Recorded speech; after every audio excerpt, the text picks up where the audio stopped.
Buenas noches, amigos. Bueno, veo que hay unos cuantos ya llegaron antes de lo acostumbrado. Qué bueno tener mucha gente por acá. Gilar, Carlos Andrade, Mecho, por supuesto, Zoraida, por supuesto. Buenas noches a todos por acá y bueno, algunas otras gente que no me aparecen todavía. Pero gracias a todos por estar tempranitos por acá. Bueno, tuvimos un fin de semana. Bueno, soy Carlos Heredero, para aquellos que, porque siempre hay personas que me ven en otros grupos que no saben quién es el que está hablando. Tuvimos un fin de semana con bastante lluvia aquí en el sur de la Florida, bueno, en toda la Florida, incluso en la parte norte de la Florida parecían que iban a haber tornados y todo, pero por suerte ya se ha movido, por lo menos de aquí de la Florida, ¿no? De esta parte. Eso va a seguir subiendo y dicen que va a terminar hasta por allá arriba por Nueva York, ¿no? Quién sabe. Realmente parte de lo que nos toca, ¿no? O sea, ya estaba advertido hacía muchísimo tiempo que el niño nos iba a empezar a golpear, que este invierno iba a ser húmedo y tormentoso. Entonces, definitivamente estamos teniendo ejemplos de eso bien temprano. O sea, ya la temporada ciclónica terminó, pero vamos a coger unos cuantos ramalazos de esto.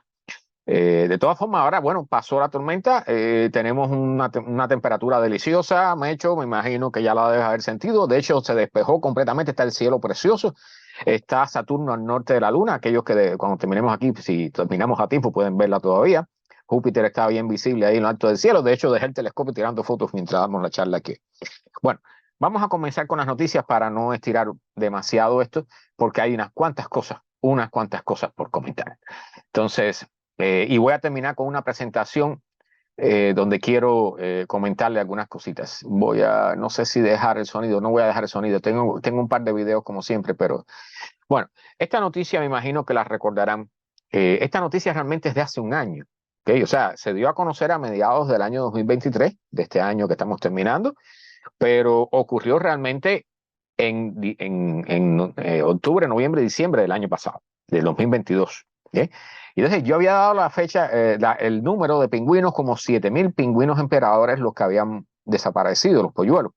En realidad, lo que están diciendo aquí es que fueron unos 10.000. O sea, estamos hablando bueno, recuerdan la comparación que hice con, aunque si se nos murieran todos los niños del mundo, ¿no? ¿Qué escándalo habría en el planeta? Pero bueno, se mueren todos estos pingüinos, todos estos pichones de pingüinos y no pasa absolutamente nada, ¿no?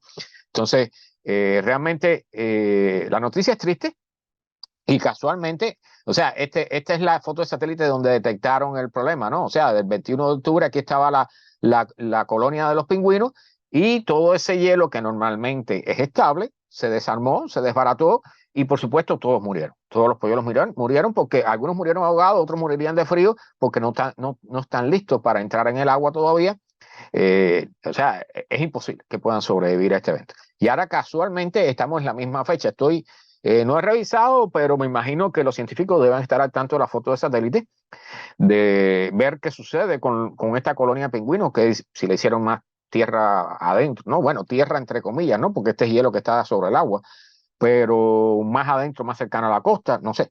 Vamos a esperar noticias, yo voy a estar al tanto, voy a tratar de buscar a ver qué ha sucedido este año con respecto a los pingüinos emperadores, que fue lamentable lo que sucedió y bueno, y se va a seguir repitiendo, ¿no? Realmente traigo otra noticia aquí similar.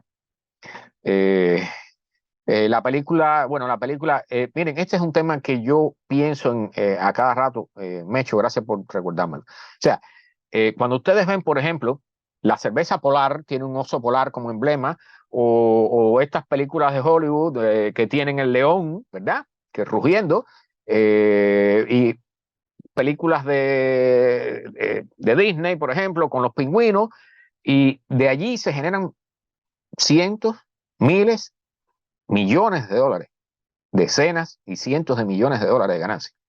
Nada de eso, generalmente nada de eso va a preservar la especie que ellos escogen para que lo represente.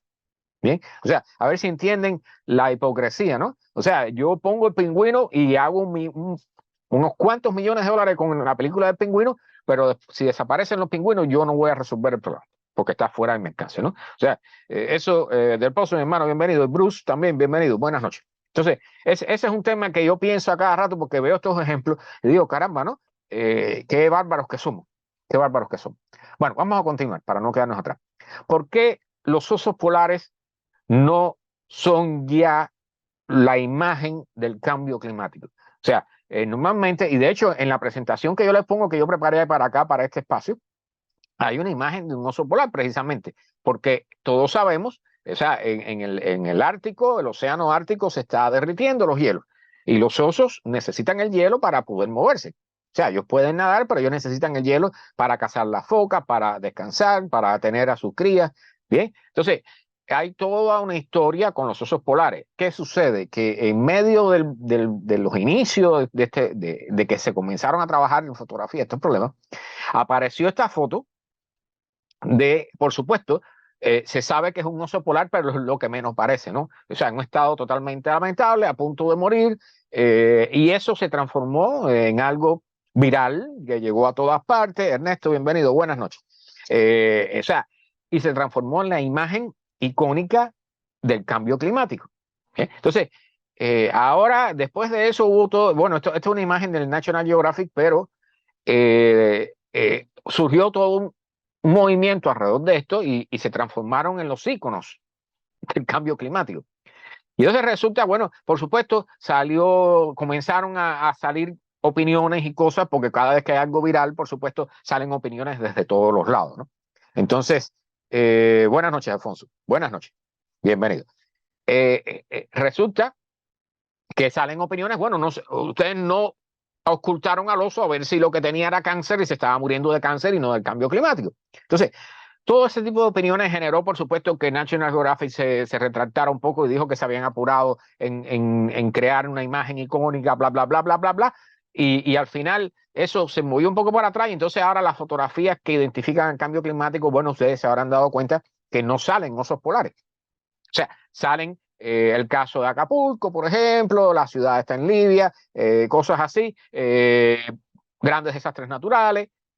Entonces, los osos polares no se han desaparecido porque todo el mundo sabe que están ahí, pero la mayoría de las personas ya no saben, o sea, se ha perdido la oportunidad de divulgar más por todo el problema que surgió a partir de esa dichosa foto. Entonces, realmente, bueno, el oso puede ser, o sea, el oso estaba condenado a muerte, nada más que hay que mirarlo, ¿no? No hay que ser especialista ni científico para darse cuenta, ni un médico, ni un veterinario, para darse cuenta que el oso se estaba muriendo y que posiblemente sea porque definitivamente los osos cuando les falta el hielo, pues comienzan a sufrir de hambre. Y eso está sucediendo, o sea, los osos están bajando, los osos polares, y se están mezclando genéticamente con osos de otros tipos. Y están surgiendo variantes allí genéticas muy interesantes, lamentablemente, porque no tienen otro remedio. En Rusia, en Siberia, está sucediendo que están bajando, y bueno, también por acá en Canadá, y comienzan a apretar a las personas en las ciudades que están cerca del círculo polar, porque ellos están buscando comida, porque es que no tienen dónde comer. Entonces, están perdiendo el hielo que lo sustentaba. Entonces, este es un tema complicado, o sea, porque definitivamente a las personas les gusta tener una imagen. De hecho, parte de lo que habla el artículo es que cuando tú seleccionas un grupo de personas y les preguntan qué primera imagen les viene al cerebro hablando sobre el cambio climático, y una de las primeras cosas que mencionan son los osos polares. Es un ícono realmente. Entonces, realmente es una marca, así como en cierto momento, y todavía lo siguen siendo las ballenas, por ejemplo, que se cazaban para tener el aceite, para poder encender lámparas e iluminarse por la noche. Bueno, el oso polar ahora lamentablemente es el ícono, es la imagen que nos desata todos los sentimientos que nos genera el problema del cambio climático, ¿no? La pena ver esto. Realmente, esta imagen nadie la quiere tener de cuadro en su casa porque da pena, da lástima, da no sé cuántas cosas, ¿no? Pero, o sea, puede ser que el oso se estuviera muriendo a consecuencia de un problema médico, ¿no? Un problema de un cáncer o lo que sea, como mencionaron algunos, pero con muchas probabilidades hay muchos osos por ahí que están en estas mismas condiciones y están simplemente en esas condiciones porque el cambio climático los está matando de hambre. Entonces, es un punto importante que hay que tener en cuenta porque usted ve desaparecer, de hecho, probablemente muchos de ustedes no se hayan dado cuenta de eso, pero las fotos de los osos polares prácticamente han desaparecido de los medios de prensa. ¿Sí? Entonces, o sea, con tal de no buscar un problema, de no tener una discusión, de no tener que pedir disculpas porque quizás el oso no se estaba muriendo por una causa, sino por otra, pues entonces el tema de los osos prácticamente se borra del mapa y las personas no se dan cuenta, y sobre todo los niños, los jóvenes que no están adaptados a estas cosas, pues no se dan cuenta porque no hay material que les diga que los osos polares se están muriendo de hambre. Y que es por nuestra causa, por supuesto. Bueno, el problema con el net zero, Luis, bienvenido. Luis Botero, buenas noches. Este es un tema que voy a tocar brevemente, pero el problema con el net zero, o sea, llegar a tener cero emisiones, entre comillas, porque nunca van a ser así, cero emisiones de dióxido de carbono a partir de combustibles fósiles, ese es un tema complicado. Entonces, hay discusiones sobre, prácticamente este famoso COP28, la conferencia de las partes, donde se reunieron todos estos presidentes y todos estos vicepresidentes y todos estos ministros y toda esa gente, más un montón de lobistas de la industria del petróleo, se reunieron para discutir sobre estos temas. Una de las palabras que estaba más en boca de ellos es net zero. Entonces, esto lo que significa es que hay que evitar seguir poniendo dióxido de carbono y que en algún momento para el 2050, que es la fecha que han puesto, hay que dejar de emitir dióxido de carbono en la atmósfera. Entonces, o extraer la misma cantidad del que entra, pero realmente hay que extraer más. Porque, o sea, realmente el propósito del famoso Acuerdo de París y cosas similares es no superar el 1,5 grados, que ya lo vamos a superar. Después hablan del 2 grados. De hecho, el 1,5 era inicialmente a partir de 1600 no sé cuánto, después se cambió a 1700 para tener un espacio, porque ya con una fecha anterior, entonces ya estábamos en 1,5. Y entonces, una fecha, ¿qué sentido tiene decir que vas a llegar a una meta? Y entonces después te das cuenta que ya llegaste a la meta, y, o sea, que no podías llegar a la meta y te das cuenta que ya llegaste, entonces no tiene sentido seguir poniendo políticas para resolver el problema, ¿no? Entonces, Lorena, bienvenido, buenas noches. Y realmente este es un tema delicado, porque con el hecho de ponernos una meta, significa para muchas personas, bueno, en el 2050 hay que dejar de emitir esto, pero hay un montón de cosas metidas en esta. Y detrás del hecho, o sea, después del 2050, no se va a resolver el problema. ¿Okay? O sea, este propósito del net zero para el 2050 es para evitar que el problema se ponga mucho peor, mucho peor. No es para resolver el problema. ¿Okay? Para resolver el problema hay que extraer todo el dióxido de carbono que hemos puesto en la atmósfera desde hace más de 300 años. Y eso, por supuesto, bueno, hay que ver si es posible. Pero además tenemos otro problema. O sea, esta es la parte donde nosotros debiéramos tener la responsabilidad. O sea, con el hecho de poner CO2 en la atmósfera y de calentar la atmósfera terrestre, con lo que llaman el calentamiento global, estamos despertando mecanismos de realimentación positiva que tiene el planeta y que están congelados, para decirlo literalmente, en la Siberia, en la tundra, en el norte de Canadá, en Alaska, en el fondo del océano, en la Antártida, ¿okay? En los glaciares. O sea, ahí hay mucho dióxido, mucho carbono, para decirlo así, o sea, mucho material biológico que una vez que se descongele va a comenzar el proceso de descomposición liberando el carbono a la atmósfera. Pero además, debajo de todo eso, en el permafrost, en todo ese suelo congelado, que es suelo con agua congelada, ¿okay? Eso se está derritiendo. Entonces, de allí está saliendo también metano, que es un gas que tiene, por molécula, tiene 120 veces la capacidad de calentar el planeta por encima del dióxido de carbono. 120 veces la capacidad por molécula relacionada con el dióxido de carbono. Entonces, ese es un gas que solo vive en la atmósfera con promedio entre 10 y 15 años. Después se desintegra, ¿no? Se descompone. Pero en ese tiempo tiene una capacidad enorme de hacer daño, de calentar muchísimo el planeta. Entonces, nosotros estamos despertando ese mecanismo. De hecho, ese mecanismo ya comenzó a funcionar hace rato, y eso es lo que llamamos un mecanismo de realimentación positiva. Entonces, o sea, esta es la parte, el net cero famoso, es la parte que debiera corresponder a nosotros, que dicho sea de paso, dudo mucho que lleguemos a alcanzarla. Porque la mayoría de las personas, incluyendo los gobernantes, no entienden, no tienen la capacidad de entender lo que significa lo que estamos haciendo. Entonces, yo voy a tratar de explicarle 2 o 3 cosas hoy aquí importantes. Renata, bienvenida, buenas noches. Bienvenida. Sobre el tema, o sea, la raíz de todo es que estamos sacando el petróleo, el carbón y el metano, o sea, el gas licuado, como le llaman, y lo estamos poniendo en la atmósfera. Lo estamos sacando del suelo y lo ponemos en la atmósfera. Y en eso llevamos cientos de años. O sea, realmente, y anteriormente a eso estábamos quemando árboles, que también liberaba dióxido de carbono a la atmósfera. ¿bien? Y lo continuamos haciendo. Bien, una advertencia con respecto al COP28 que acaba de terminar. La advertencia es que las tecnologías mágicas nos están distrayendo de las soluciones reales. O sea, para aquellos que no han visto estas charlas anteriormente, que están aquí hoy por primera vez, o sea, el tema de si hay crisis climática, cambio climático o calentamiento global, como quieran llamarle, si eso existe, no, eso ya está fuera de discusión. Imagino que todos ya hayan visto y estén bien enterados de que el problema está fuera de discusión. O sea, ya no es hora de discutir si eso existe o no, si es real o no. El problema ahora es ver cómo solucionamos el problema, porque vamos en camino, estamos en camino y lo estamos sintiendo ya. O sea, los huracanes, el ejemplo es La Jaina, Acapulco, ¿verdad? La ciudad de Libia, que nunca recuerdo cómo se llama, donde hubo no sé cuántos miles de muertos. ¿Sí? Las lluvias estas que hemos tenido, las lluvias estas que nos inundaron hace alrededor de un año, que tuvimos falta de gasolina en Miami, o los problemas en otras ciudades, la sequía que hay en el suroeste de los Estados Unidos, todo eso. Y en el resto del mundo, el Niño golpeando duramente, récord de temperatura, olas de calor en el océano.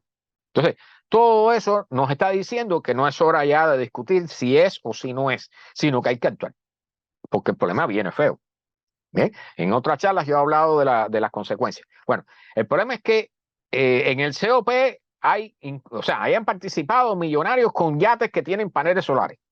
Y aquí vamos a hablar sobre ese tema un poquitico más adelante, que es sumamente interesante. Pero, o sea, piensan que tecnologías, y eso es una experiencia propia que tengo, y ustedes pueden tenerla con cualquiera que tenga cierta edad, que se dedica a la tecnología, por ejemplo, y usted le dice, mire, el problema del calentamiento global está malo, que esto, no, porque ya me ha pasado, esta semana pasada me tocó alguien que me dijo, no, ya inventaremos alguna tecnología para resolver el problema. Y eso es una falsa esperanza que tenemos, porque en primer lugar el planeta no es infinito. O sea, el problema fundamental que tenemos es lo que llaman en inglés el overshoot. O sea, estamos sobreconsumiendo los recursos del planeta. Entonces, parte de los desechos de ese sobreconsumo es el dióxido de carbono y la atmósfera se está calentando a consecuencia de lo que nosotros estamos inyectando en la atmósfera como consecuencia de nuestra actividad, sobre todo industrial. ¿Okay?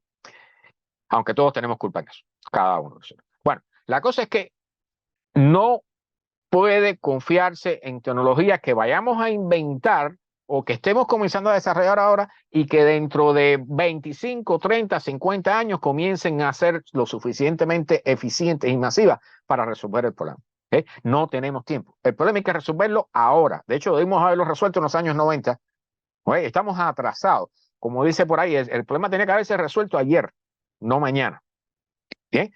Entonces, dentro de la tecnología de captura de carbono, que es una de las que más se menciona en esto, o sea, de coger el carbono en la atmósfera e inyectarlo en el fondo de la Tierra, en la Tierra, nuevamente. ¿Okay? Entonces, hay muchas formas de hacerlo, pero las tecnologías que estamos desarrollando son todavía primitivas, vamos a decirlo así, son muy limitadas, son totalmente experimentales, no tienen capacidad para extraer todo lo que nosotros inyectamos en la atmósfera. ¿Okay? Aquí les traigo después los números. Entonces, ojo, cada vez que ustedes escuchen que hay una tecnología nueva que va a resolver el problema del calentamiento global, no, eso no va a suceder. ¿Okay? Porque la magnitud del problema es enorme. Y ahora vamos a ver cifras y todo por acá. Entonces, otro punto importante. O sea, salir de los combustibles fósiles, carbón, petróleo, gas líquido, metano, ¿no? Salir de eso, phase out, lo que quiere decir es salir de eso, porque en el COP tratando de poner otra palabra que era reducir, ¿no? Amortiguar. Y no.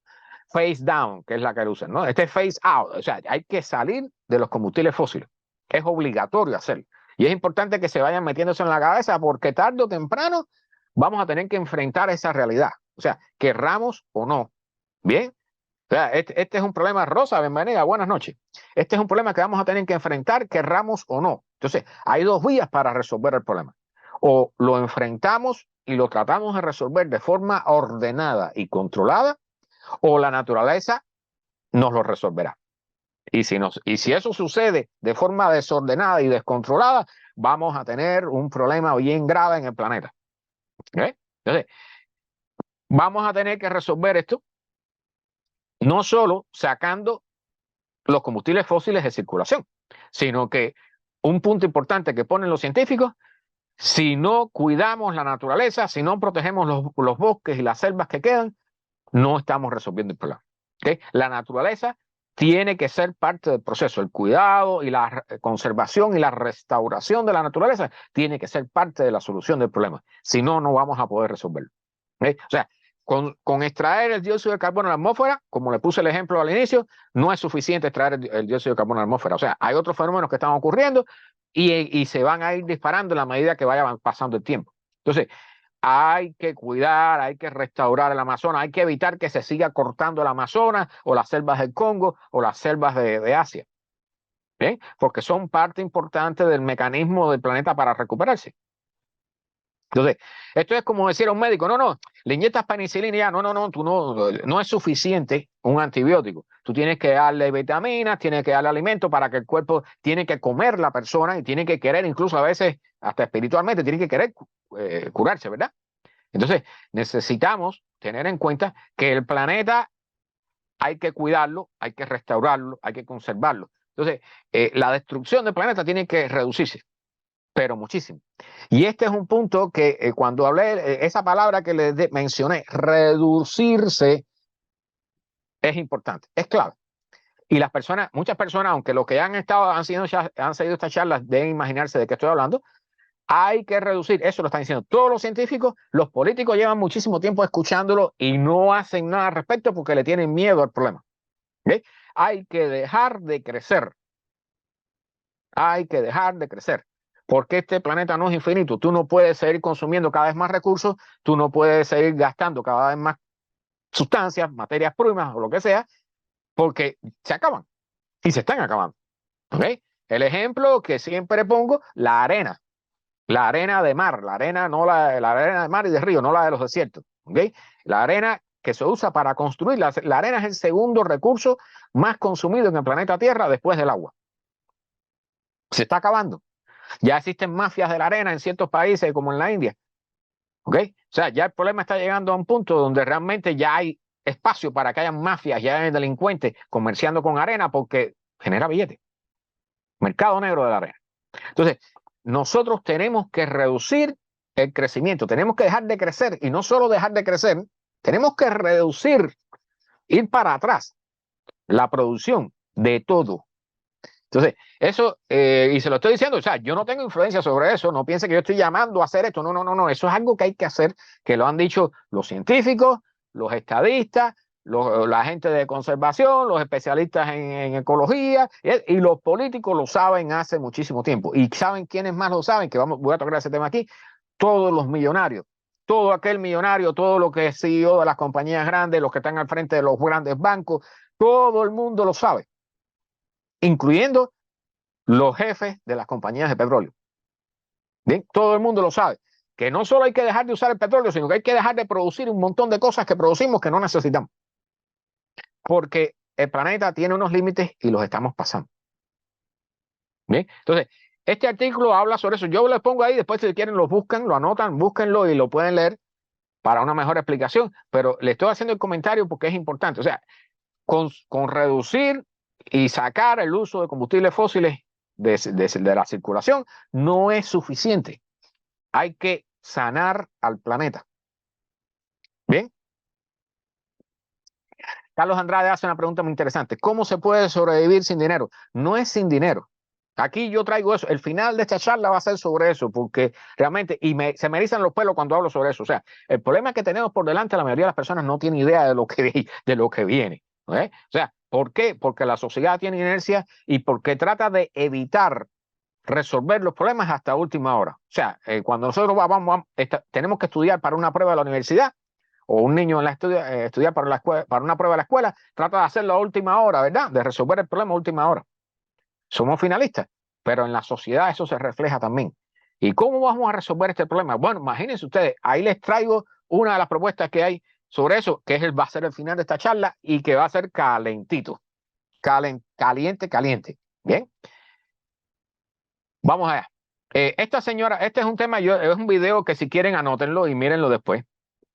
Es sobre cómo los chinos están penetrando en Europa y los chinos tienen una cultura. O sea, cuando tú tienes, Pozo, no sé si está por aquí en mano, él usa una anécdota, pone un ejemplo que él creó, que yo siempre lo uso con su permiso, siempre menciono que él es el autor, es un astrónomo, un cosmólogo que se dedica a la astronomía de alto nivel, y él pone el ejemplo de que si tú coges los caníbales, un grupo de caníbales, que son estas personas que se dedican a comer carne humana, en una isla, y tú le dices, mira, ellos están usando leña, están dejando la isla sin árboles porque para poder cocinar la carne humana que se come.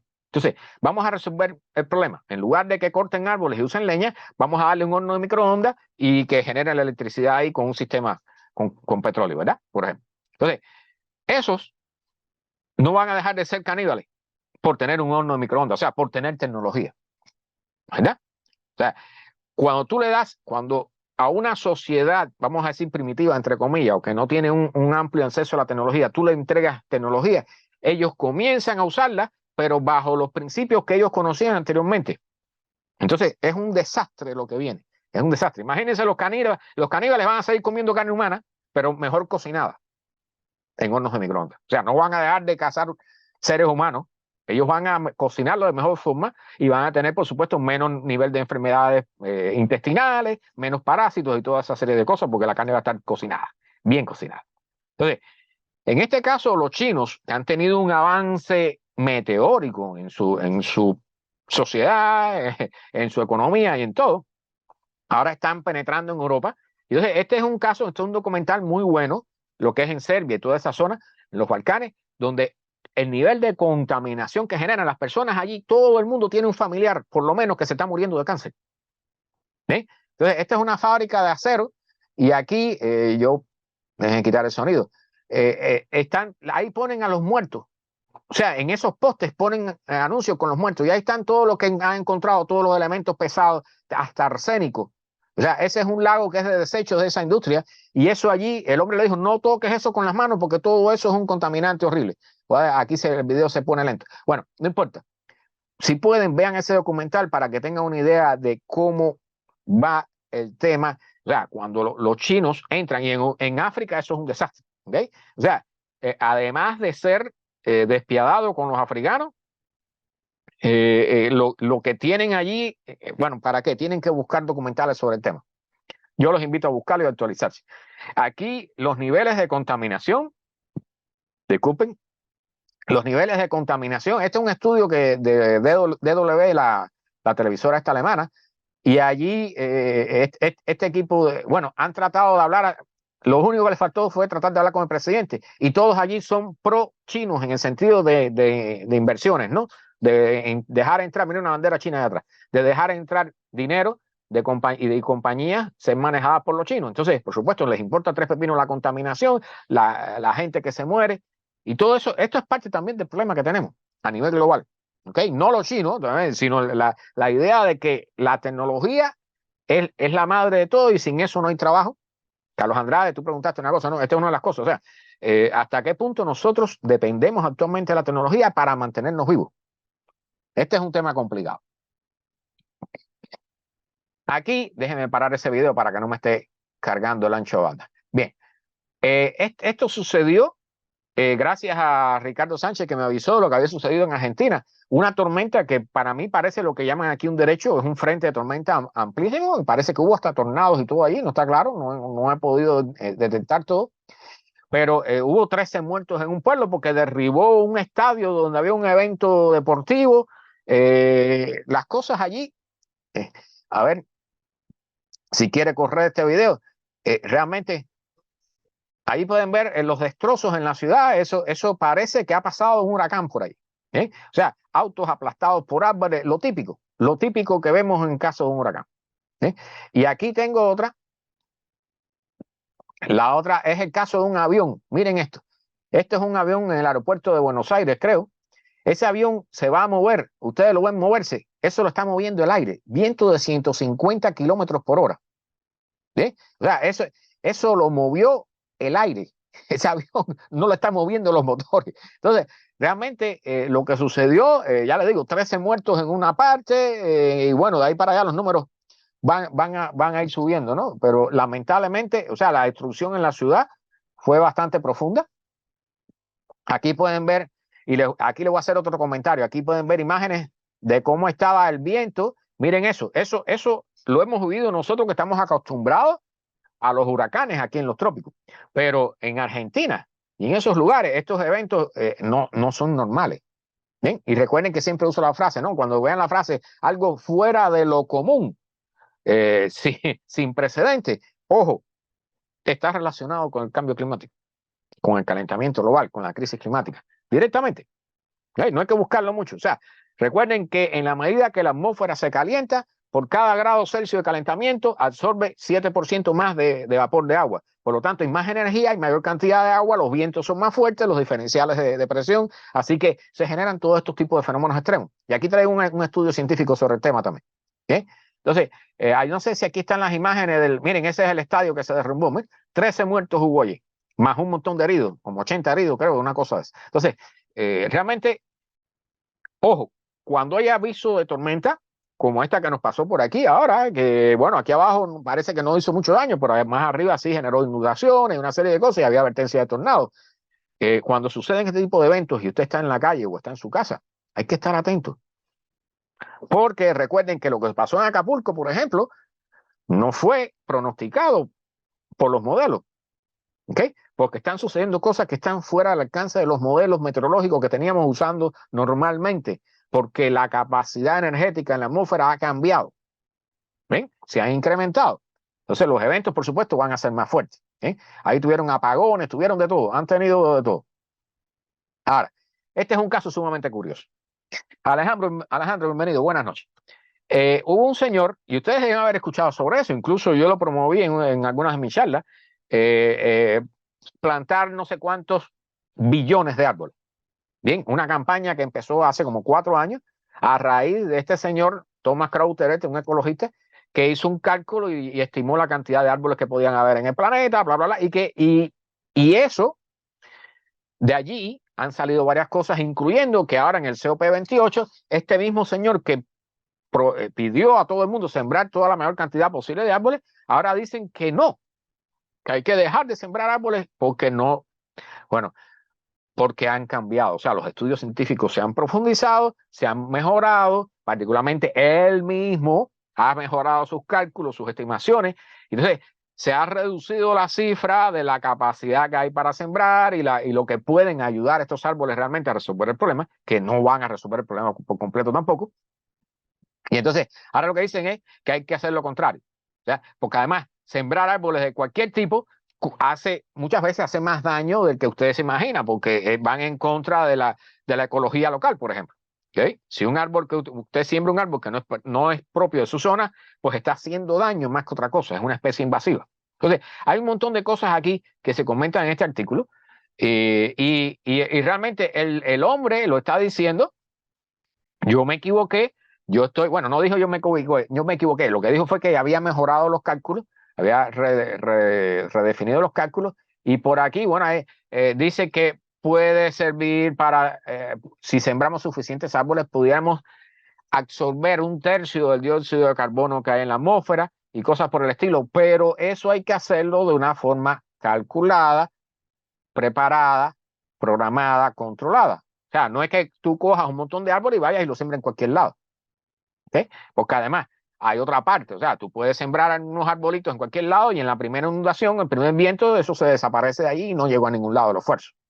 Entonces, este es un tema complicado y requiere, y esto es importante, en una de las charlas allí se usó la frase que la mencioné creo que el domingo pasado, o sea, soluciones nacionales a problemas globales no funcionan. ¿Y quién demostró eso? La pandemia. ¿Okay? La pandemia era un problema global. Ninguno de los países se puso de acuerdo uno con otro, cada uno puso la política que quiso, cada uno hizo lo que entre los políticos y la población y la democracia y las tiranías y no sé qué, cada cual hizo lo que le dio la gana y al final tuvimos todo el problema que tuvimos. Entonces, realmente sembrar árboles es importante.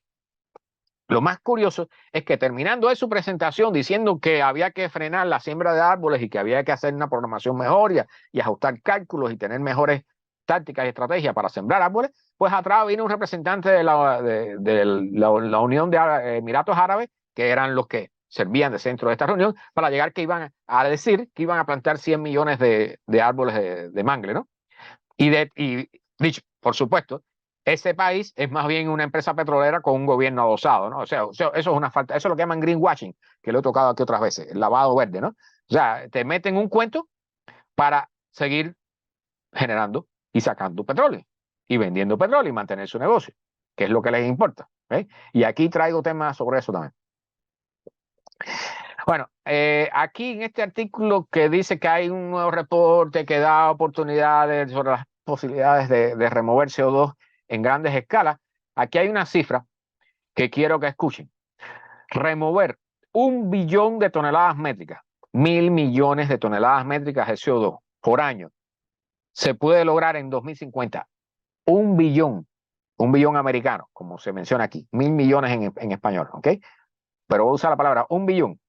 Cuesta 1 billón al año, 1 billón de toneladas métricas de CO2 al año, cuesta 130 billones al año. Ese es 0,5% del Producto Interno Bruto de los Estados Unidos, ¿ok? No es mucho. O sea, yo pienso, 130 billones, wow, pero sí, ¿eh? Cuesta, ¿sí? Pero eso es para remover 1 billón. ¿Cuánto nosotros inyectamos anualmente al planeta, en la atmósfera del planeta? Aquí lo tiene, ¿ok? En el 2023, está al final del gráfico. A ver, aquí sale 37 billones. O sea, para remover 1 billón son 130 billones de dólares. Pero nosotros inyectamos cada año, y vamos a seguir aumentando porque esas cifras van creciendo, 37 billones. Así que multipliquen 130 billones, que es lo que cuesta en dólares, por remover esos 37 billones. Y ya tienen una idea de cuánto cuesta la cosa y lo seria que está la cosa, lo difícil que nos va a hacer resolver el problema. ¿Bien? Porque esas cifras van en aumento. Se espera que comiencen a decaer, debieran comenzar a haber comenzado a decaer ya, pero sí en aumento. ¿Bien? O sea, por eso yo lo digo, es difícil que podamos resolver este problema. Si no podemos resolver el problema, o sea, aliviar el problema, porque no es resolverlo, si no podemos aliviar el problema, el sufrimiento que le espera a nuestros hijos y a nuestros nietos va a ser enorme. Bien, los que tengan dudas sobre esto, vean las charlas anteriores que hemos dado aquí. Este estudio del Potsdam Institute for Climate Impact Research, bueno, futuras inundaciones se van a reforzar, van a aumentar en intensidad las inundaciones en el futuro y las lluvias fuertes van a aumentar en intensidad. Entonces, y el problema no es que vayan a aumentar, es que lo que están diciendo en este estudio científico es que los modelos se quedan cortos. O sea, que la lluvia fuerte y las inundaciones van a ser mucho más fuertes y van a ser cada vez más fuertes por encima de lo que los modelos nos dicen. Los modelos se nos están quedando cortos, lo cual quiere decir que el calentamiento global, porque ya hay científicos diciéndolo hace tiempo, se está acelerando, se está acelerando. No es que vayan creciendo, es que está acelerándose. Cada día que pasa se van creciendo, pero al doble o al triple de forma exponencial. ¿Sí? Entonces aquí, en este artículo, no hay mucho material, pero lo importante es eso, o sea, que particularmente el problema de estas grandes lluvias muy intensas y grandes inundaciones, van a ser sensibles en la realidad, van a ser más sensibles a las zonas tropicales o las zonas cercas del polo.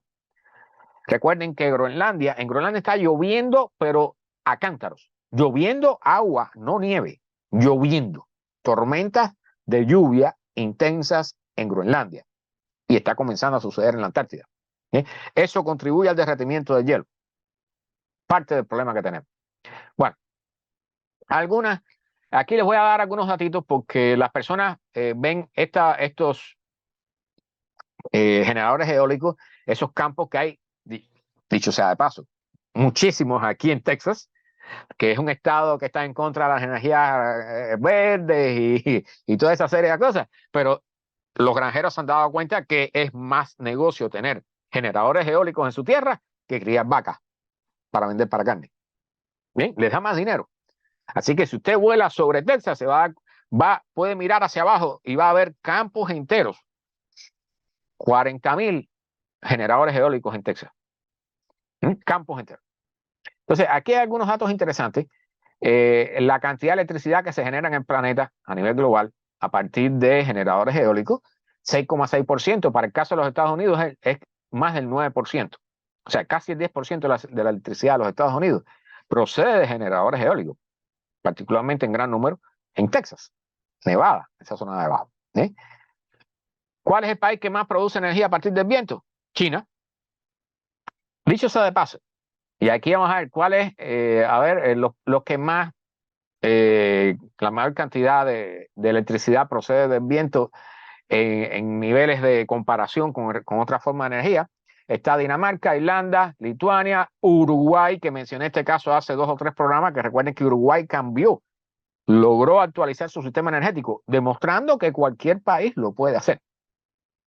¿Sí? Eso no solo ha hecho que no dependa de los combustibles fósiles como otros países, sino que además sea independiente energéticamente y los costos de la electricidad han bajado. ¿Sí? Eso lo puede hacer cualquier país, cualquiera. Si Uruguay lo pudo hacer, ¿por qué no lo puede hacer Estados Unidos? ¿Por qué no lo puede hacer alguien de Europa? ¿Por qué no lo puede hacer otro país de América Latina? ¿Eh? La electricidad procedente del viento está aumentando la generación, está aumentando. O sea, este año ha habido una pequeña caída, quizás porque hayan ciertos proyectos que se hayan cancelado, pero continúa aumentando. ¿Ok? ¿Cuáles son los proyectos más grandes? El más grande está en China, después en el Reino Unido, y este es offshore, o sea, en el mar. Los generadores que están en zonas marinas. China, Reino Unido, Alemania y Dinamarca. Bueno, realmente ya aquí lo importante es China, para que vean que China está puesta para la cosa. O sea, China actualmente es el principal contaminador por gases de efecto invernadero, pero realmente ellos, por lo menos por un lado, o sea, ellos siguen fabricando generadores a partir de carbón, ¿ok? Termoeléctricas a partir de carbón, que esa es otra parte del problema. Doble cara, ¿no? Como dice. Bueno, ¿cuántas casas puede alimentar una de estas turbinas? ¿Ok? Asumiendo que tenga aproximadamente 2 megawatts, casi 3 megawatts de generación, una turbina puede alimentar hasta 940 casas de los Estados Unidos, que aquí se derrocha energía. Se derrocha. Rajid, bienvenido, buenas noches. Se derrocha energía. Bien. ¿Cuántos generadores eólicos harían falta para alimentar, o sea, para generar toda la electricidad que necesita el planeta? 2,5 millones. Y esta cifra, guárdenla, porque aquí inmediatamente les voy a hablar de algo que tiene que ver con esta cifra. ¿Cuántos generadores eólicos hay actualmente en el planeta? Unos 400.000. 400.000. Hay bastante. Hay bastante. ¿Okay? O sea, ninguna de estas tecnologías es pura. Cada una tiene sus problemas. ¿Okay? O sea, aquí nadie es santo, como decimos nosotros, pero es una forma de energía alternativa que funciona. Está funcionando. Bueno, aquí viene el tema caliente. Las emisiones de CO2 a nivel global de acuerdo a grupos en cuanto a su poder adquisitivo. Bien. Y este gráfico voy a reducir un poco el tamaño. Déjame ver si puedo reducirlo lo suficiente para que puedan verlo completo. Aquí está. Bien. Aquí está el 1% de los que tienen las mayores ganancias. Esas son personas que ganan más de $300.000 al año, $350.000 al año. ¿Ok? Esas personas, ese 1% de toda la humanidad, que creo que son 50 millones, 80 millones, una cosa de esa, generan el 15% de los gases de efecto invernadero. Son de los que más contaminan. ¿Quiénes son estas personas de los que más contaminan? Los millonarios, los billonarios. Mientras más billetes tiene la persona, más contamina y más daño le hace al planeta. O sea, para que salgan de duda y no tengan preocupación al respecto, ¿ok? Que quede bien claro cuando le mencionen el caso, para que sepan, los millonarios son las personas que más contaminan en el planeta. ¿Bien? El famoso 1% que más billete tiene. Entonces, detrás de eso, estamos personas como nosotros aquí en los Estados Unidos, que generamos el 34% de todos los gases de efecto invernadero, pero también porque somos un montón de gente. Somos el 9% de la población mundial. ¿Bien? O sea, no solo aquí en los Estados Unidos, también en Europa, Japón, países desarrollados. ¿Bien? El nivel medio, que creo que era menos de 16,000 al año, por aquí está la tabla, $16,000 al año. Esa gente contaminan el 43% y los que ganan menos de $2,000 al año contaminan un 8%. O sea, y aquí está 3,9 billones de personas. O sea, 3.900 millones de personas son de los que menos contaminan y son de los que más van a sufrir, porque son las personas que están, por ejemplo, en África, en los países pobres de América, en los países pobres del mundo, en las islitas. Bien, este número, 80 millones, es el famoso 1% que contamina el 15%, o sea, son los más contaminantes, 80 millones. Y aquí vamos a tocar ese tema, no se nos vayan porque aquí voy a tocarle algo sumamente interesante sobre esto. ¿Bien? Entonces aquí están los datos, déjenme aumentarle la escala para que puedan verlo bien. ¿Eh? O sea, el top 1%, los que reciben más de $310,000 al año, contaminan el 15%. Son los principales culpables. Todos somos culpables. No es hora de decir, bueno, aquí aquel tiene que... No, no. Pero sí, estos señores hay que resolverles el problema. Porque esos famosos superyates y tener no sé cuánto, 15 o 20 casas de 10 o 20 cuartos cada una, todo eso contamina muchísimo. Tiene un efecto práctico. ¿Bien? Ahora, aquí viene un tema delicado. Para aquellos que no han visto antes hablar sobre este tema, aguántense los pantalones. ¿Cuáles son las comidas que más impactan en el calentamiento global? Los que más contaminan con respecto al calentamiento global, los que más CO2 generan, los que mayor gases de efecto invernadero generan, también incluyendo el metano. Las vacas generan metano. Los pedos de las vacas generan suficiente metano como para hacer un problema grave con respecto al tema del calentamiento global. ¿Cuál es el número uno de estas comidas? La carne. Las vacas que se usan, que se crían para generar carne. 99 kilogramos por kilogramo. ¿Ok? Emisiones. CO2, 99 kilogramos por cada kilogramo de peso de carne, ¿no? El chocolate es la segunda comida que más contamina, que más efecto tiene con respecto al calentamiento global. Los carneros, la carne, esto beef no es carne, este es las leches, las vacas productoras de leche. ¿Okay? Y esto es importante, vayan mirando el gráfico porque al final les voy a hacer la pregunta más importante. El café, aquí está, bueno, hay un montón, el queso, pescado, el puerco, los huevos, el arroz. Recuerden que la producción mundial de arroz genera tanto CO2 como toda la industria aérea que nosotros usamos. Aquí yo hago la pregunta, ¿no? ¿Qué quieren? ¿Qué prefieren? Si les dieran a elegir entre seguir volando en avión o comer arroz, ¿qué preferirían? ¿Cuál sería la respuesta? Los maní, el azúcar de caña, aquí en la Florida, al sur de la Florida, este es un problema, en el centro de la Florida. La producción de leche, de tomates, el vino, todo esto son cositas que ya casi no generan. ¿Okay? Entonces, de todas estas comidas, déjenme ver si puedo reducir el gráfico para que puedan verlo completo.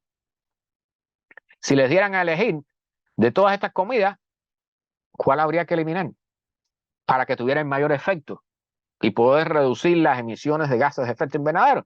La carne de vaca. Y este es un problema que a todo el mundo le va a doler. No por gusto, no se asombren cuando en los próximos años el precio de la carne de vaca empieza a subir. Porque va a subir. Y va a haber menos carne de vaca. Porque va a haber que reducirla.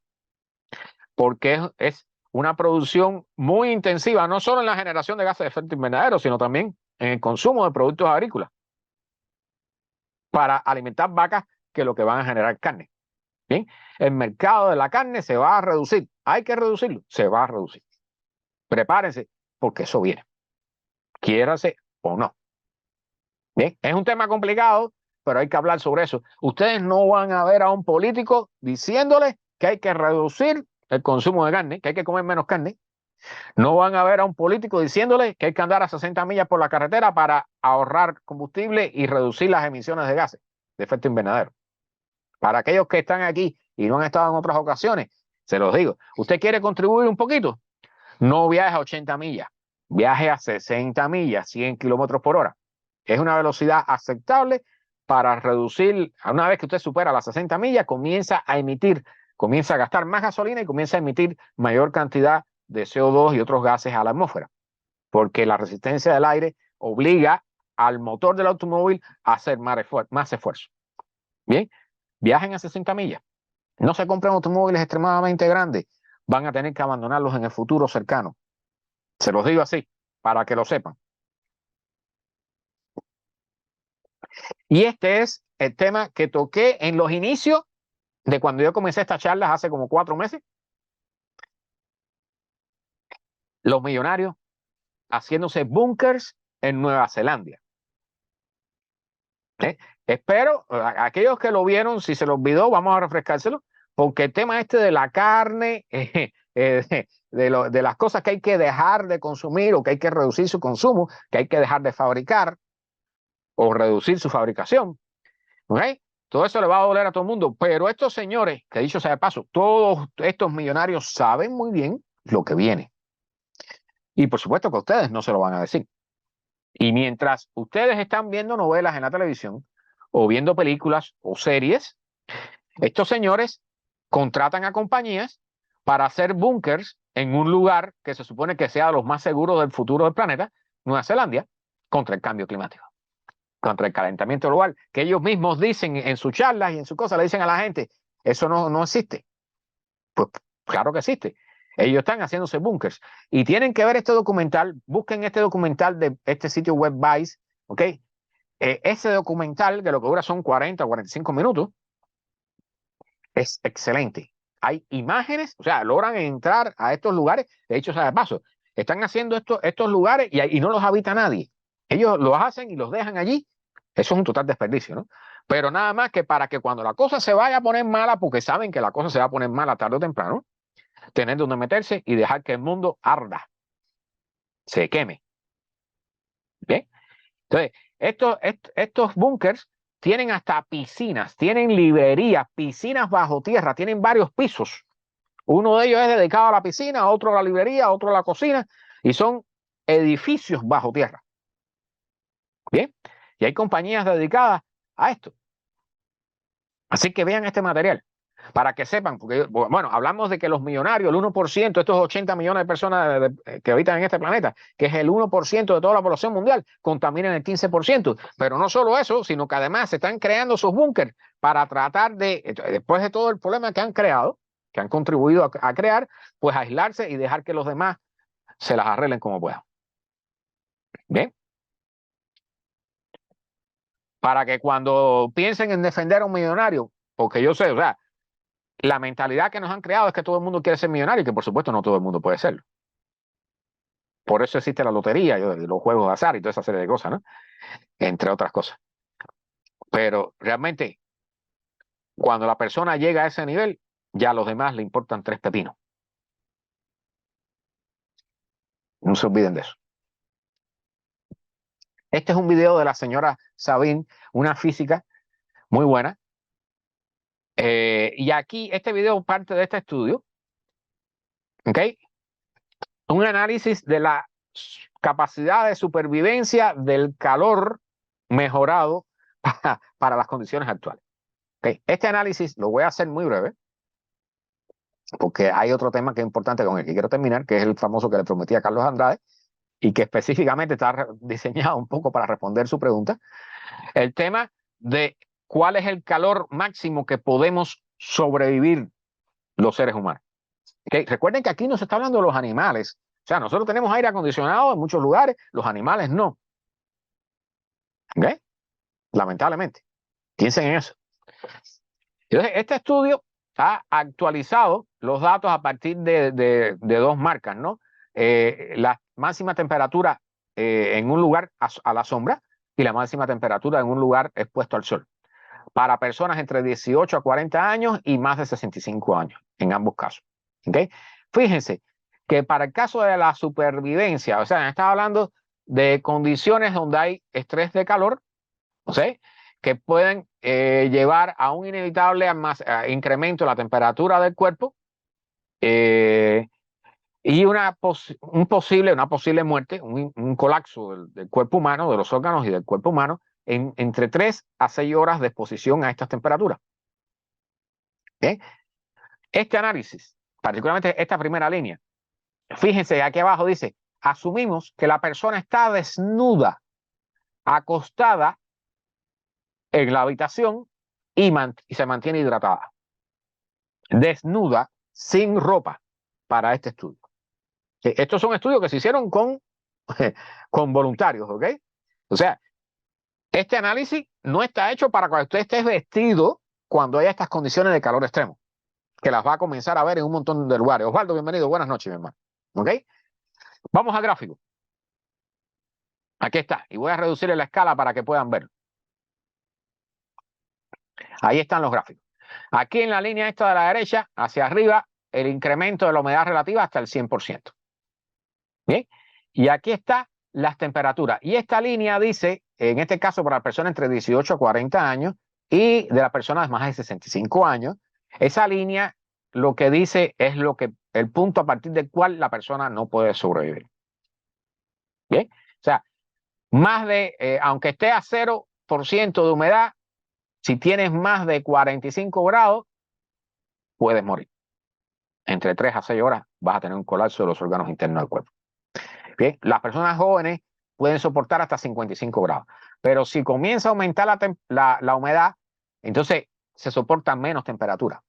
Y con un 80% de humedad, ya las personas jóvenes a partir de 35 grados comienzan a tener síntomas de estrés térmico, que es como ellos llaman. ¿Okay? Las personas de 65 años son más vulnerables a esto. Pero, fíjense que en el caso, eso es para el caso dentro de una habitación, en el caso afuera, bajo el sol, entonces todos esos valores se reducen aún más. ¿Okay? Aquí estaba en 55, aquí está en menos de 50, 47 grados más o menos, 48. ¿Bien? O sea, es importante. ¿Qué es lo que nos dice esto? Recuerden la tablita que yo les mostré hace un tiempo, que hoy no la traigo, pero se la puedo buscar si quieren. El índice de calor, la relación entre la humedad relativa y la temperatura. Los valores a partir de los cuales usted no puede hacer actividad al exterior porque está a riesgo de un infarto, de un colapso de los órganos. ¿Sí? Ustedes que tienen niños o que tienen jóvenes, o usted que es joven y le gusta hacer ejercicio afuera, bajo ciertas condiciones no se va a poder hacer. En la medida que la temperatura del planeta vaya aumentando, la temperatura de la atmósfera vaya aumentando, hay que tener esa tablita a mano. ¿Bien? Y si usted se entera que en la escuela los niños lo van a sacar a la 1 de la tarde a hacer educación física, ejercicios allá afuera, si usted ve que en la tablita dice que está en peligro, vaya a la escuela o llame y dice, no, yo no quiero que mi niño salga a hacer ejercicio a esta hora. Bien. Esos días, mi hermano, bienvenido. Gilar, creo que te saludé, espero haberlo hecho. ¿Okay? Esa tablita, si quieren después se la pongo, pero búsquenla y tengan la mano.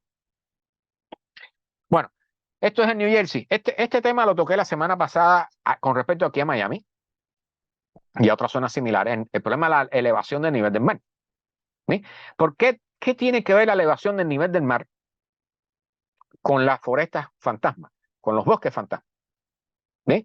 En este caso, en New Jersey, este lugar que está lleno de estos que llaman cedro blanco, creo que le llaman, se están muriendo. Entonces, cuando se mueren estos árboles, le llaman bosques fantasmas. ¿Sí? Y resulta que esta foresta, esta zona, tiene un acuífero que tiene el acuífero de Kirkwood, Cohansey, le llaman. 17 trillones de galones de agua fresca. Es un bosque. Y los bosques contribuyen a limpiar y a mantener el agua subterránea. ¿Okay? ¿Cuál es el problema? ¿Y qué tiene que ver esto?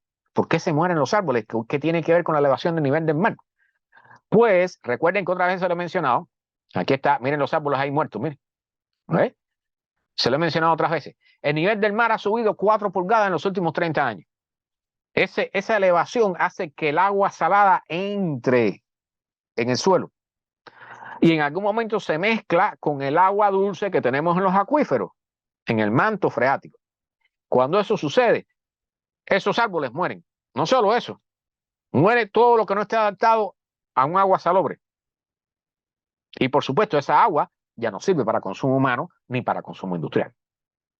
Entonces, si no se cuida eso, bueno, por una parte es casi imposible. Es casi imposible porque la elevación del nivel del mar va a continuar porque se están derritiendo los hielos de los glaciares, porque se están derritiendo los hielos en la Antártida, en Groenlandia, en el océano Ártico no importa porque ese está sobre el mar, ya ese no influye. Pero todo el hielo que está sobre tierra va, al derretirse, va a incrementar el nivel del agua del mar. Y también, como el océano se está calentando, pues hay una dilatación térmica del agua y eso también va a generar un aumento del nivel del agua del mar que ya está sucediendo. Y recuerden que la corriente del Golfo, como le llaman aquí, que pasa por aquí por debajo entre Miami y Cuba, entre el sur de la Florida, los Cayos de la Florida y Cuba, esa corriente va, coge por el este de los Estados Unidos, pasa por Groenlandia, va hasta Europa, calienta Europa y luego se hunde. Esa circulación que hay en el norte del Atlántico está a punto de pararse. Lo hemos mencionado aquí en otras charlas que hemos dado de este tipo. Si eso sucede, va a suceder en algún momento. ¿Cuándo? No sabemos. Cuando eso suceda, el agua que se va a acumular en la parte este de los Estados Unidos va a elevar, dicen que hasta 5 pies el nivel del mar en la costa este de los Estados Unidos. Eso es 1,5 metros. ¿Qué altura tiene la Florida sobre el nivel del mar? Hay zonas aquí que tenemos 3 pies, eso es 1 metro. ¿Okay? Pero aun cuando no suba tanto, la elevación del nivel del mar está comenzando a envenenar, a contaminar los acuíferos y sin agua no hay ciudades. Eso viene para el futuro, pero no muy lejano. No piensen que eso es para dentro del 2100. Eso está ahí, está en la esquina. Bien, este registro fósil que han sacado de los últimos 66 millones de años, esto no lo habían hecho. Esto lo hacen a partir de núcleos de hielo. ¿Ok? El registro del dióxido de carbono hasta 66 millones de años de antigüedad. Aquí está el gráfico. Y pueden ver aquí, esta es la cantidad de partes por millón, ¿ok? Del dióxido de carbono. Recuerden que nosotros estamos aquí por debajo justo del 480. ¿Ok? En los inicios de la era industrial estábamos en 250. ¿Ok? Y aquí pueden ver esto que parece que va enfriándose. En realidad esto es 65 millones de años atrás, cuando cayó el famoso asteroide que extinguió a los dinosaurios, ¿no? Entre otras cosas. Bueno, la cuestión es que hace 50 millones de años había una temperatura promedio de la atmósfera terrestre 12 grados Celsius por encima de la que tenemos actualmente. 12. No 1,5, ni 2, ni 3, ni 4. 12. Hay ciclos de realimentación positiva, como les mencioné hace un rato, que tienden a amplificar este efecto. ¿Okay? Igualmente hay ciclos de realimentación positiva que tienden a amplificar el efecto contrario. ¿Okay? Pero nosotros hemos influenciado y estamos llevándonos la atmósfera hacia el lado del calentamiento. Entonces, si siguen la tabla aquí a los 450 más o menos que estamos ahora, hace 16 millones de años estábamos en más o menos esa misma cifra, y aunque aquí no están puestas las temperaturas, si aquí hay 12, aquí hay por lo menos 6. ¿Bien? Entonces, para que no les sorprendan los datos que les den por allí cuando esto se vaya poniendo malo. Porque para todos los que tenemos 50, 50 y pico años, 40 y pico, vamos a ver el desastre. Lo vamos a ver. ¿Y el desastre cuál va a ser? Colapso de la civilización, guerra por recursos de todo tipo, incluyendo el agua, tierras cultivables, tierras donde vivir, porque una vez que el nivel del mar comience a golpear de verdad, 600 millones de personas van a tener que abandonar las ciudades costeras. Migración climática. ¿Cuántas veces he mencionado ese tema? Que ya está ocurriendo.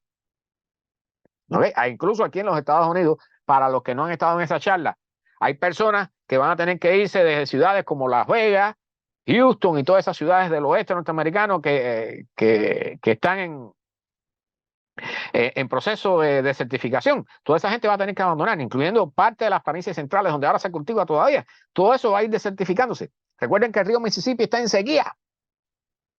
¿Ok? Bueno, todos esos datos los he dado en charlas anteriores. Ya estamos casi en la recta final.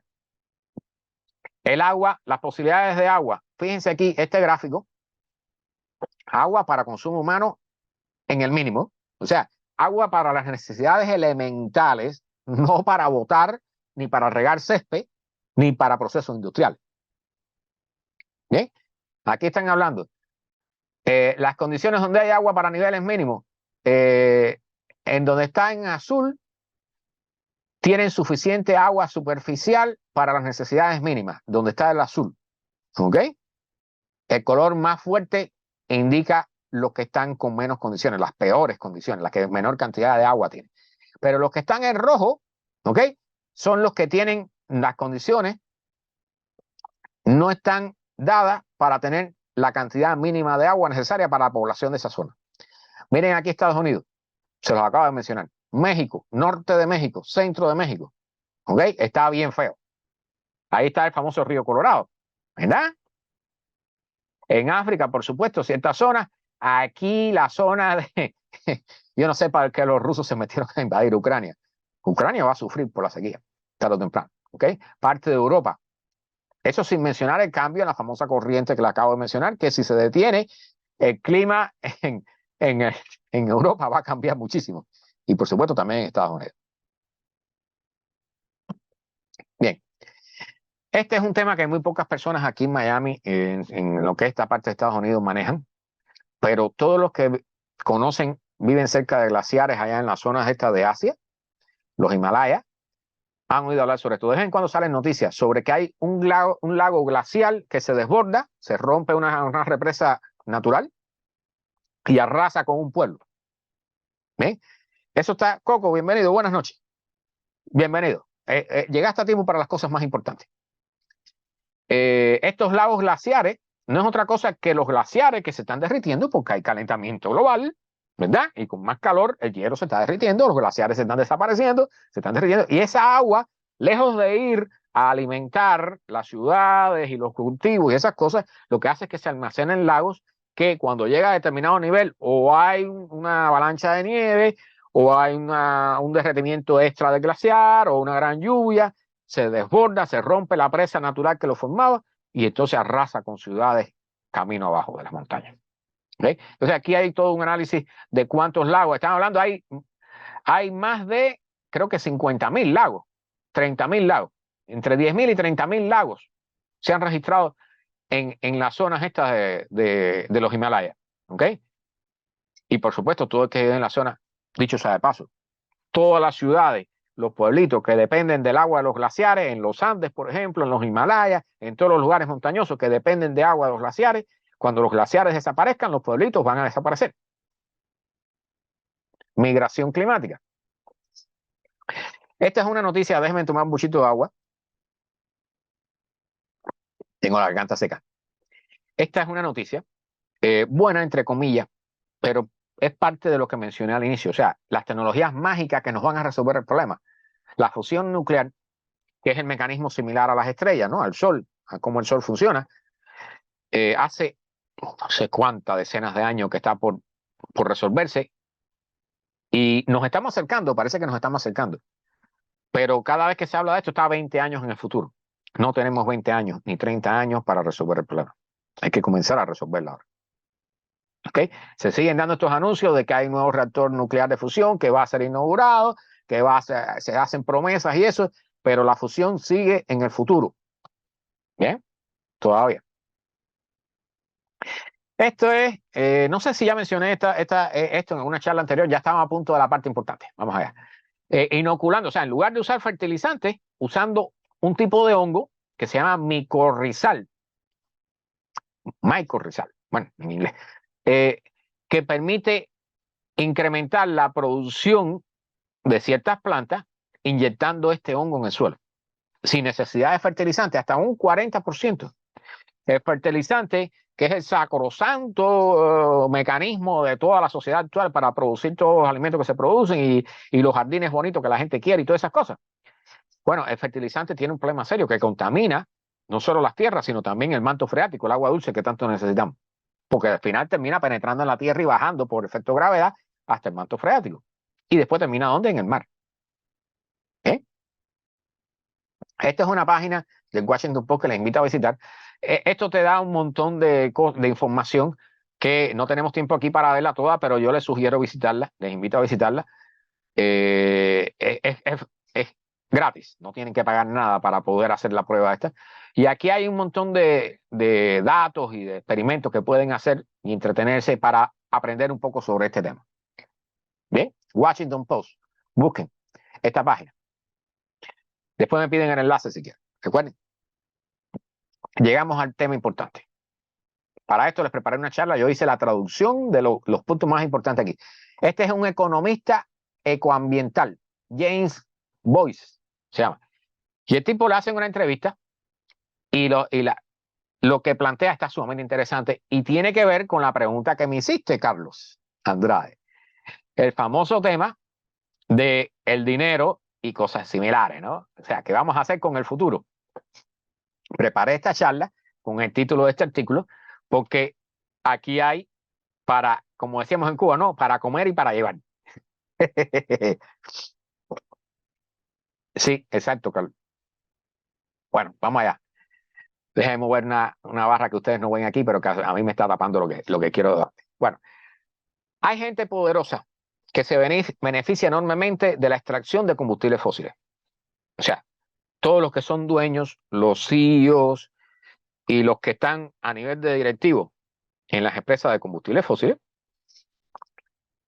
reciben montones de dinero. Recuerden que el dinero, lamentablemente, me he enfocado, la civilización humana se ha enfocado en la acumulación de dinero y no en resolver problemas. ¿Okay? El objetivo de muchos es acumular dinero, de la gran mayoría de las personas. Ha sido una opción que tomamos, una decisión que tomamos hace muchísimo tiempo. Estoy hablando desde la época, bueno, prácticamente antes de la esclavitud, ¿no? Bueno, estamos hablando, por supuesto, de grandes corporaciones, feudos petroleros. La gran mayoría de nosotros y las generaciones venideras nos beneficiaremos mucho más si eliminamos gradualmente el petróleo y los combustibles fósiles. Y aquí se explica cómo va a ser ese mecanismo, Carlos, que me habías hecho la pregunta. Así que hay intereses opuestos en juego. O sea, unos son los que están en las compañías ganando billetes con las compañías petroleras y de combustibles fósiles, el petróleo, el carbón y el gas licuado. Y están las personas como nosotros que somos los consumidores, ¿okay? Pero que también queremos un aire limpio, un suelo sin contaminación, aunque por supuesto necesitamos de la energía. ¿Okay? El gran obstáculo, y aquí les estoy leyendo lo que plantea este hombre, el gran obstáculo son los intereses creados en todo el mundo que quieren mantenernos enganchados a los combustibles fósiles tanto tiempo como sea posible. Ese es el kit, por eso es que ese famoso COP28, después de 28 reuniones, es primera vez que y eso es un gran éxito, han aplaudido muchísimo, han mencionado la palabra combustibles fósiles en los acuerdos finales. Después de 28 reuniones, por primera vez se menciona combustibles fósiles. Eso es un gran éxito, un gran avance. Cuando estamos ya con el agua hecho el cuello. ¿Sí? ¿Por qué se mencionó? Estuvo a punto de no serlo. ¿Okay? Porque recuerden que el presidente del COP28 no es otra cosa que el jefe, el CEO de una de las mayores compañías petroleras del planeta. Una cosa que es una vergüenza lo que sucedió ahí, ¿no? Bueno, se trata de una alianza transnacional entre personas cuyos compromisos con un lugar determinado son más débiles que lo que los une, la búsqueda del interés propio. O sea, más que la posición geográfica que tienen un interés propio que es, por supuesto, ganar billetes. Y esto es importante que lo entiendan porque Carlos me estaba preguntando cuál es el problema con el dinero. El aumento de las temperaturas podría hacer que los Emiratos, por ejemplo, los Emiratos Árabes Unidos, sean inhabitables en las próximas décadas, no en el 2200, en las próximas décadas. 2050, 2030, 2070, antes del 2100. ¿Okay? Podría ser que los Emiratos Árabes sean inhabitables en las próximas décadas, pero los multimillonarios pueden comprar aterrizajes seguros en un lugar más saludable. Por eso les mostré la noticia de los millonarios haciéndose búnkers subterráneos en Nueva Zelanda. Está vinculado con esto. Les he estado dando datos para que puedan entender lo que se va a decir aquí, porque normalmente las personas piensan, no, pero no, sí. Bien, los multimillonarios se van a comprar tickets y van a salir echando cuando la cosa se ponga mala. Y las personas como ustedes y como yo no vamos a tener esa posibilidad. Son las personas de todo el mundo las que están más apegadas a los lugares donde viven y trabajan, que son ustedes, yo, ustedes y nosotros. Vivimos en un lugar, estamos apegados y tenemos nuestro trabajo, nuestra familia, todo cercano. Y somos las personas que no pueden moverse fácilmente. Y son las personas que no pueden moverse fácilmente, son las personas que corren mayor riesgo. Es importante que entiendan esto. O sea, en lugar, porque yo sé que hay personas que defienden a los millonarios porque aspiran a ser millonarios algún día. Eso ya no va a suceder. Porque lo que viene para los próximos años es un soberano desastre. Y eso ha sido tema de otra charla, ¿ok? Si quieren ver esas charlas, me las piden o buscan en las charlas anteriores. Cada domingo doy una charla o está el canal en YouTube GW from Miami, ahí están todas. Entonces, las personas, anoten esto, las personas que no se van a poder mover fácilmente son las que mayor riesgo corren frente al cambio climático. Somos nosotros. La crisis climática no es un fenómeno de todo o nada. Hemos entrado ya en una era de crisis y esta se intensificará en los próximos años. Se está intensificando ya, pero en los próximos años se va a poner mucho peor, mucho peor. Ojo, la verdadera pregunta es ¿qué tan mal se pondrá la situación? Y eso depende, por supuesto, de lo que hagamos hoy. Por eso están las famosas reuniones de conferencia de las partes, COP número no sé cuánto, para tratar de llegar a un acuerdo de cómo resolver los problemas lo antes posible. Y por supuesto, las compañías de petróleo, como mencionamos al inicio, lo que les conviene es que se siga usando el petróleo y el carbón y el gas licuado lo más posible para seguir haciendo billetes, porque su prioridad es el billete, no resolver el problema que tenemos a nivel global. Entonces, nunca, y esto es importante, nunca llega un momento en el que todo está perdido, porque siempre se puede empeorar. Escuchen eso. O sea, no es que siempre se pueda estar mejor, sino que siempre vamos a poder estar peor, porque en la medida que el tiempo pase, vamos a estar peor y peor y peor. Nosotros vamos a tener la mala, pero nuestros hijos la van a tener peor. Y nuestros nietos la van a tener peor que nuestros hijos. ¿Ok? Yo mencioné, creo que el domingo pasado, el caso de alguien que puso la imagen de la playa, los niños en la playa, que lleven a los niños a la playa ahora, porque con la erosión marina y la elevación del nivel del mar, las playas van a desaparecer. Nuestros nietos a lo mejor no conocen las playas. Eso es un privilegio que tenemos ahora. ¿Bien? Nada podría ser más irresponsable que levantar las manos y decir se acabó el juego. O sea, nos rendimos, que pase lo que vaya a pasar. ¿Bien? Cualquier país que se tome en serio la lucha contra el cambio climático podría poner un límite estricto a la cantidad de carbono fósil incorporado en el petróleo, el gas natural y el carbón que puede ingresar a su economía. Voy a explicarles brevemente cómo es este asunto. Todo lo que nosotros consumimos está producido con petróleo, desde la comida hasta los juguetes que les compramos a los niños. Nuestros automóviles, las computadoras, los teléfonos, las casas, todo está producido con petróleo, con carbón, con gas natural. Entonces, hay que reducir eso. Y ojo, a ver si son lo suficientemente inteligentes para entender lo que les estoy diciendo entre líneas. Todo lo que tenemos se produce con esto y hay que reducir esto. En el futuro vamos a tener menos de esto. ¿Ok? Este límite disminuiría. El límite se ajustaría año tras año en un camino hacia emisiones netas cero para la fecha específica que se ha mencionado normalmente, que es el 2050. Hay que reducir hasta llegar a cero en el 2050. 2050, estamos en el 23, camino al 24. Tenemos 51 años para llevar a cero el consumo de petróleo. Cosa que jamás en la historia hemos intentado hacer, con lo que haya sido, con el uso de esclavos, con el vapor, las máquinas de vapor o con lo que sea. Este experimento nunca lo hemos hecho. Y ahora tenemos que hacerlo para salvar, para reducir el sufrimiento de las futuras generaciones y de la nuestra propia. Hernán, bienvenido. Buenas noches, mi hermano. Llegaste justo a la hora del billete. El precio más alto, y escuchen esto, porque esto viene.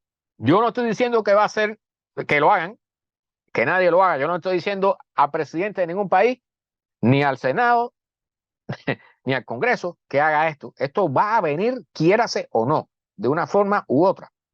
El precio más alto para los consumidores de los combustibles fósiles no es un error de la política, es una característica. Ayuda a desviar las decisiones de consumo en inversión de empresas e individuos del uso de combustibles fósiles hacia combustibles alternativos y eficiencia energética. O sea, van a incrementarse los precios del combustible, de los combustibles, para hacer que comiencen a favorecerse las energías alternativas y de mayor eficiencia.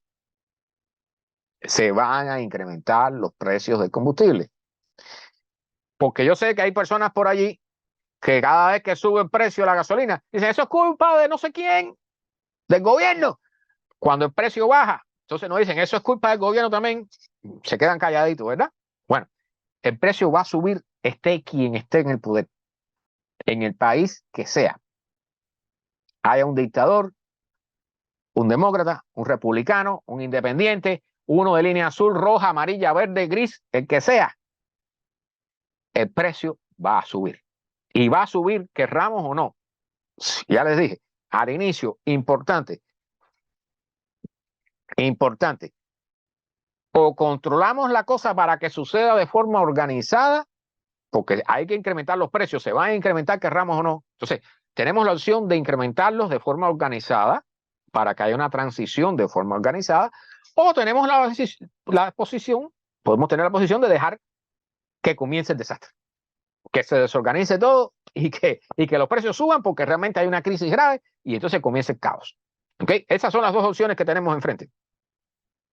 Nos guste o no, los precios importan mucho, ¿verdad? ¿Verdad, Carlos Andrade? La mayor parte de la inversión en la economía mundial es privada, no pública. 3/4 partes del total. ¿Okay?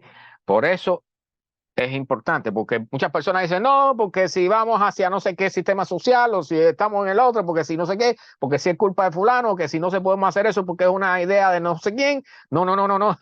El problema es que la mayoría de las inversiones en los combustibles fósiles es privada. Y no van a abandonar esas inversiones voluntariamente. Así que nos vamos a ver obligados todos, no solo los inversores, también nosotros, a sufrir un poco con los pagos. La inversión privada responde sobre todo a las señales de los precios, ¿cierto?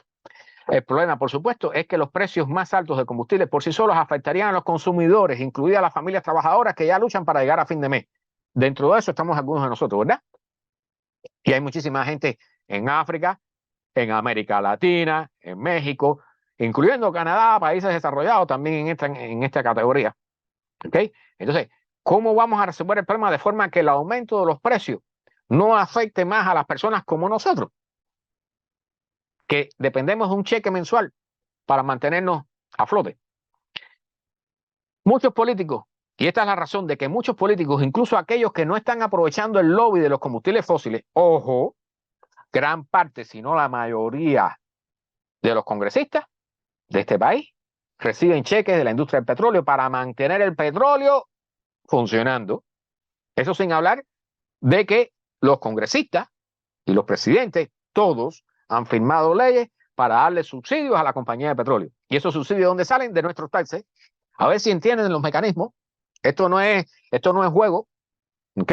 Ya lo he dicho otras veces, cuando usted paga en la bomba, usted ve un precio artificial, ese precio está relativamente bajo, pero cuando usted paga sus taxes a finales de año, una parte de esa va a la bomba y usted no lo ve. Usted piensa que los taxes van para el gobierno, no van para el gobierno, pero después que van al gobierno van a parar a las compañías de combustible, a las compañías petroleras, en forma de subsidios. Y eso es, cuando usted suma todo eso, el precio que usted pagó en la bomba, no son 3.80, ¿ok? Por tanto, hay muchos políticos, incluso aquellos que no están aprovechando el lobby de los combustibles fósiles, se han mostrado reacios a adoptar cualquier forma de fijación del precio del carbono. El precio del carbono, porque cuando usted produce combustibles fósiles, eso al final termina generando carbono para la atmósfera, para calentar la atmósfera, además de contaminarnos y de generar un montón de enfermedades y muertes y todo ese tipo de cosas. ¿Ok? Por supuesto, los políticos, si ponen leyes que hablen sobre esto y te suban el precio de la gasolina, los van a botar de ahí. Y ese es un problema serio que tenemos, porque ¿cómo vamos a resolver el problema? Si hay que subir el precio de los combustibles para que se dejen de usar esos combustibles, los políticos no tienen bolas para eso. Existe una manera sencilla de resolver este problema. Carlos Andrade, aquí está. Primero, subastar los permisos para introducir carbono fósil en la economía. Para los proveedores de combustibles fósiles, el precio del permiso se convierte en parte del costo de hacer negocio. Este costo se transmite a los consumidores finales, que somos nosotros, por ejemplo, cuando pagamos en la bomba, en los precios de los bienes y servicios en proporción a la cantidad de carbono fósil utilizado en su producción y distribución. Lo que está diciendo esto es que hay que comenzar a pagar lo que no hemos pagado hasta ahora, que es el costo de toda la basura que produce la industria y nuestro uso de ella, incorporando basura en la atmósfera. Eso tenemos que comenzar a pagarlo. En segundo lugar, devolver la mayor parte o la totalidad del dinero de las ventas de permisos directamente a la gente con dividendos iguales para todos en el país. A ver si entienden esto un poco. Los hogares de bajos ingresos que consumen cantidades de carbono inferiores a la media por la sencilla razón de que no tienen mucho poder adquisitivo, obtienen más de lo que pagan en precios más altos. O sea, es como los taxis. O sea, las personas de menores ingresos reciben dinero del gobierno en lugar de pagar al gobierno. Pues, es algo similar. Los hogares ricos pagan más de lo que reciben. ¿Recuerdan el 1% de la gráfica? Hernán, no estabas aquí cuando la puse. Del Pozo preguntando si se pueden bajar los taxes. Los taxes van a subir, quieran o no. ¿Ok? Se haga de forma controlada o no. Y hay muchas razones para ello y puedo explicar algunas. Entonces, los hogares ricos, que son el famoso 1%, los 80 millones de personas que hay en la humanidad que contaminan el 14% de todos los gases de efecto invernadero, esos tienen que pagar más. Y entonces la clase media son los que están más o menos en un punto de equilibrio que o no pagan o no reciben. ¿Ok? Así que la mayoría de la gente se beneficia de esta política en términos puramente económicos, sin contar siquiera los beneficios de un clima más estable y un aire más limpio. Es hora de comenzar a valorar, porque hasta ahora lo hemos tenido gratis, pero al tener las cosas gratis, y eso los cubanos lo sabemos muy bien, ¿verdad? Cuando te dan cosas gratis, tú no las cuidas, ¿verdad? Entonces, el clima estable y el aire limpio lo hemos tenido gratis hasta ahora. Y por eso lo hemos ensuciado, lo hemos contaminado y hemos hecho todo lo que nos ha dado la gana con él. Es hora de comenzar a pagar por eso. Lamentablemente. Canadá ya tiene una política de dividendos de carbono. Eso, o sea, este mecanismo ya está funcionando en algunas partes del mundo. Ejemplo, Canadá. Se le llama el pago de incentivo a la acción climática, en español.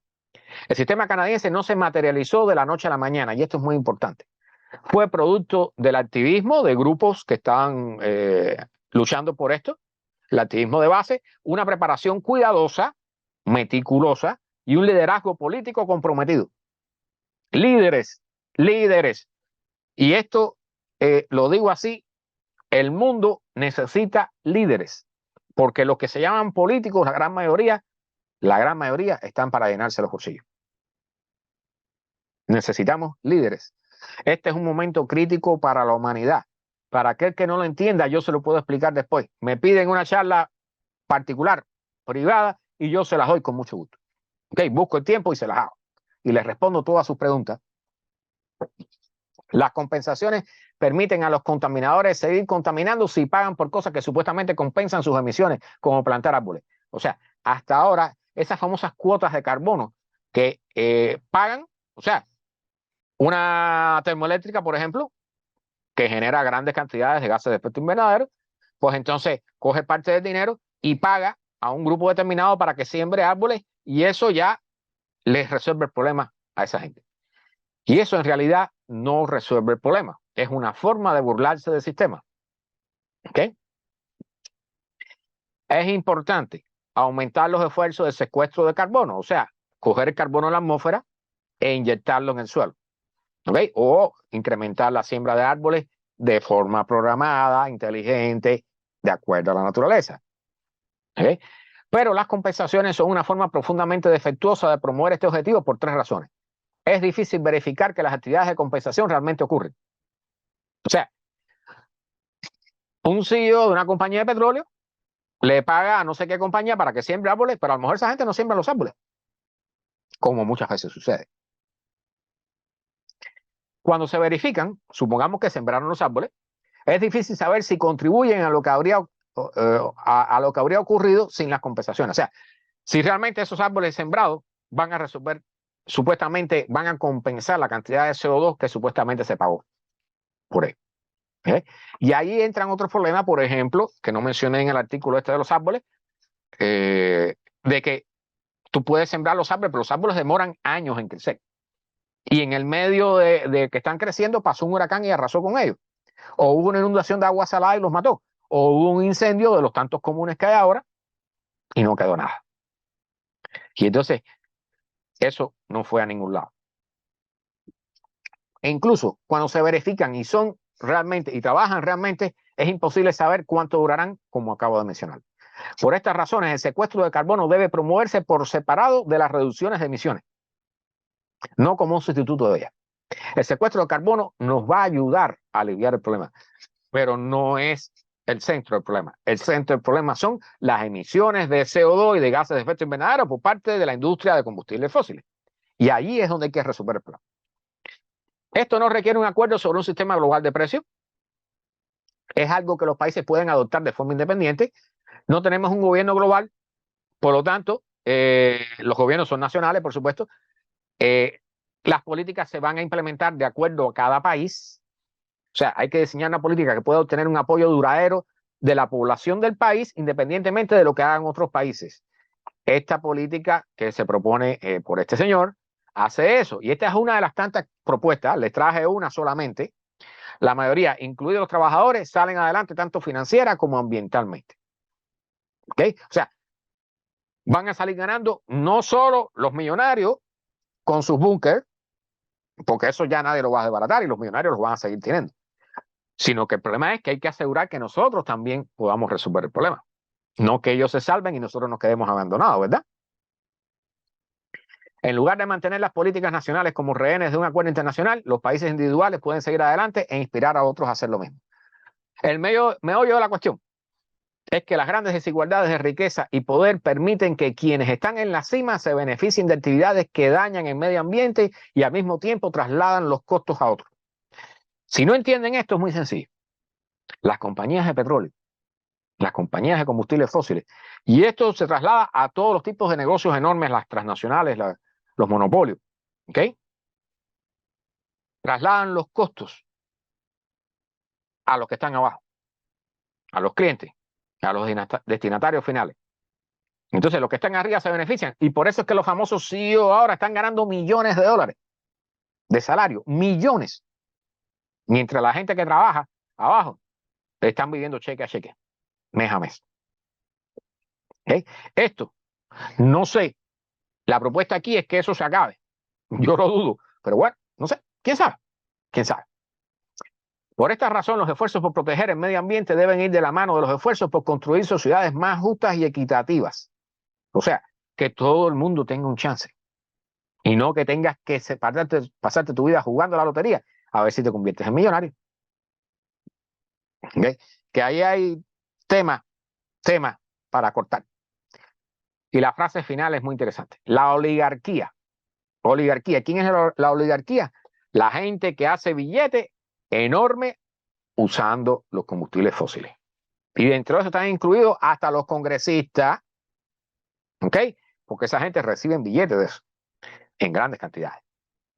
La oligarquía es enemiga del medio ambiente y eso tenemos que entenderlo. O sea, el petróleo, las compañías de petróleo, no les interesa el medio ambiente. Y el medio ambiente es la base de la supervivencia de toda la humanidad. Nosotros hemos estado desconectados de la naturaleza durante toda nuestra vida. Hace tiempo que hemos creado esa política de desconexión con la naturaleza. Tenemos que volver a conectarnos para tratar de salvar o de aliviar el problema que tenemos arriba. Porque el problema del calentamiento global es global. Dicho sea de paso, no le importan la frontera. El calor que se genera aquí, los gases que se generan aquí en los Estados Unidos afectan a los chinos y los que generan los chinos afectan a los Estados Unidos. ¿Ok? O sea, aquí no hay frontera. Y quizás, porque debiera hacerse, bueno, nunca lo hemos hecho. Quizás por primera vez podamos tener solución global donde todos los gobiernos se sienten a conversar,